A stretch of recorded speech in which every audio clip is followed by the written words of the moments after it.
আজ হচ্ছে রাখি বন্ধন উৎসব। প্রথমেই আমি আমার বোনকে রাখি পরিয়ে দিলাম আর আমার বোনও আমাকে রাখি পরিয়ে দিল। তারপর দুজন দুজনকে একটু মিষ্টি খাইয়ে দিলাম। হ্যাঁ, সবার প্রথমে আমি আমার বোনকেই রাখি পরিয়েছিলাম। আর এই দেখো আমাদের কিউট রাখি, কি সুন্দর না?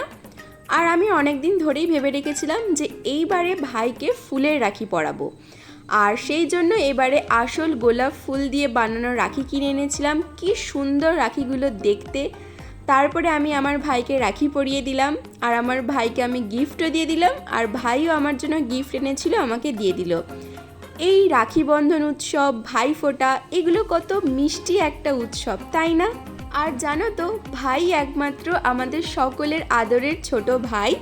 তো সেই জন্য দেখো আমার ভাইয়ের হাতটা পুরো রাখিতে ভরে গেছে। আর তারপরে আমার মা মেশোকে রাখি পরিয়ে দিল, আর আমার কাকিমণি মামাকে রাখি পরিয়ে দিল।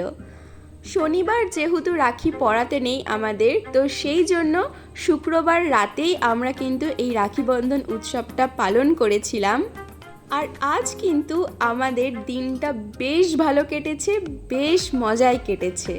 তারপর আমার মাও আমার মামাকে রাখি পরিয়ে দিল, আর এখানে সবাই মিষ্টি মুখ করে নিচ্ছে। আর এই দেখো ঢের সারা চকলেটস, কত চকলেট পেয়েছি আজকে।